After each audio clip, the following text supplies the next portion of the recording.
公元前267年，一桩神秘死亡打破了秦国的沉寂。高太子突然死于魏国，一具尸身被运回秦国，埋葬在子阳。就在朝堂暗潮涌动、皇位继承风起云涌之时，一个不被重视的儿子，一人踏上了命运最险恶的棋盘。而引爆这局棋的，不是王公贵族，不是将相名臣，而是一个从魏国走出来的商人吕不韦。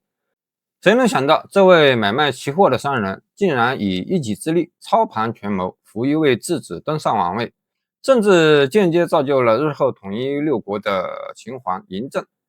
公元前265年，秦昭王的第二个儿子安国君被立为太子，而安国君有20多个儿子。安国君有个非常宠爱的妃子，立她为正夫人，称之为华阳夫人。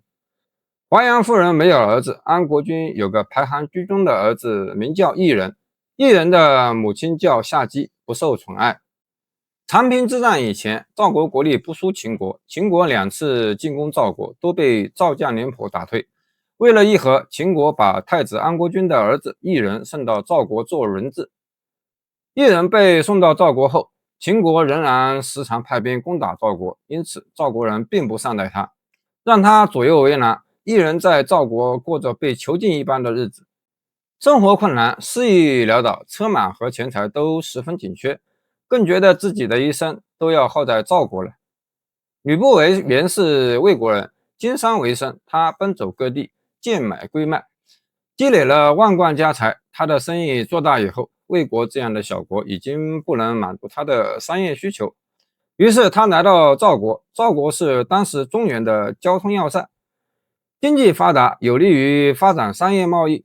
吕不韦在邯郸做生意的时候，偶然见到了异人，他以商人的精明头脑意识到，这个人像个罕见的货物，可以囤积起来，等待时机出手。于是他想方设法同异人结交。吕不韦先买通了异人身边看守他的侍卫，使自己得以前去拜访异人。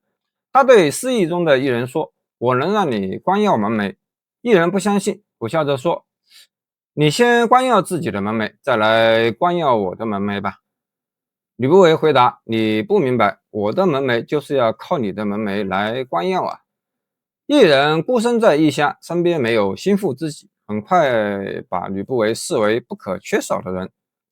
吕不韦的这番话，异人心知肚明，他在赵国茫然度日，不知道该何去何从，于是向吕不韦请教。吕不韦说：“秦王老了，太子是您的父亲安国君。我听说安国君最宠爱的妃子是华阳夫人，但华阳夫人至今没有子嗣。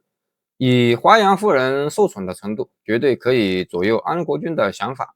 您有20多个兄弟，排行不前不后，没什么特别的长处，不受宠又长期在赵国，就算秦王不在了，安国君做了君王，您也没有资本和兄长还有其他兄弟争太子啊。”一人说：“是，您说的没错，可我能怎么办呢？”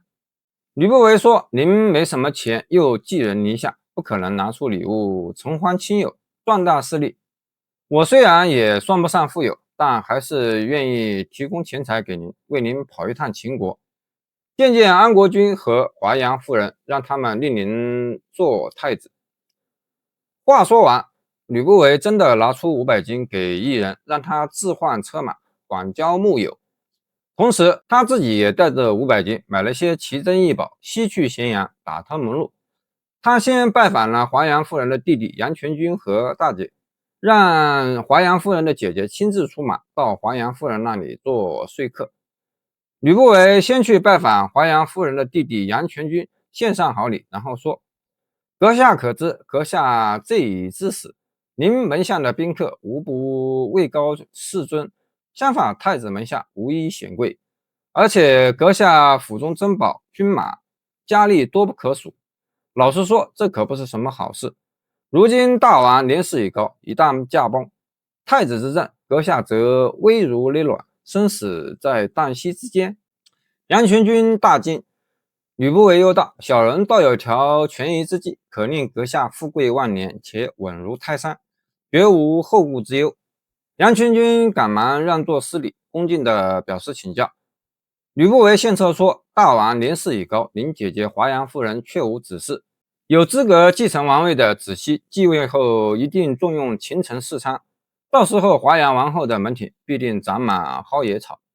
萧条冷落，现在在赵国为质的公子一人，才德兼备，可惜没有母亲在宫中庇护，每每翘首希望加班，极想回到秦国来。王后倘若能立一人为太子，这样一来，不是楚军的一人也能继位为王，他肯定会感念华阳夫人的恩德，而无子的华阳夫人也因此有了日后的依靠。杨全军说：对，有道理，便让吕不韦进宫与华阳夫人谈话。吕不韦谈及一人聪明贤能，所结交的诸侯宾客遍及天下，常常说我一人把夫人看成母亲一般，日夜哭泣，思念太子和夫人。夫人非常高兴，吕不韦趁机又让华阳夫人姐姐劝说华阳夫人道：年轻的时候可以靠美貌得宠，可总有一天会年老色衰的。你没有子女可依靠，到时候该怎么办呢？不如趁早在太子的儿子中选一个才干不错又孝顺你的人，认作儿子，立为王位继承人。这样丈夫在的时候，你可以妻贫夫贵；一旦丈夫不在了，继承王位的人是你的儿子，又可以母凭子贵，就不用害怕会有失势的一天了。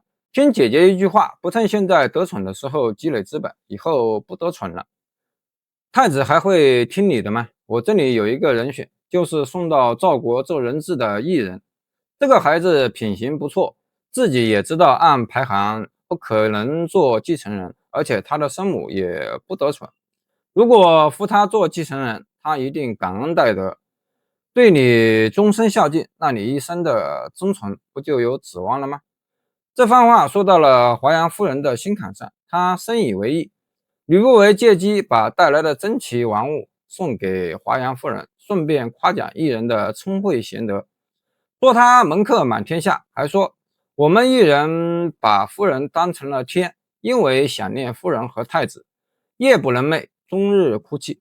华阳夫人听了很高兴，于是找机会对安国君说，在赵国做人质的一人很有才干，很多人都夸奖他，然后哭诉道：我有幸得太子宠爱，只是没有儿子，心中不安，希望能让一人做儿子，立为继承人，也不至于将来没有着落。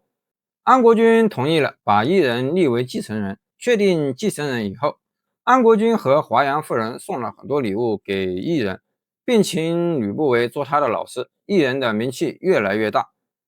吕不韦有一个绝美而善舞的姬妾，一人在吕不韦家中宴席上看到此女后非常喜欢，就站起身来向吕不韦祝酒，请求把此女赐给他。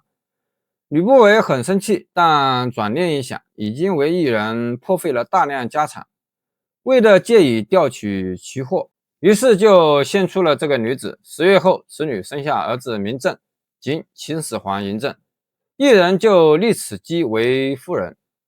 公元前257年，秦国再攻赵国，围困了赵都邯郸，秦势危急，赵国人想杀掉一人泄恨。一人慌忙和吕不韦商议，他们重金买通了守城的官吏，仓皇逃到秦国大营。他们走得匆忙，把赵姬和儿子赵正留在了赵国。赵国人没抓到一人，就想杀掉他的妻儿。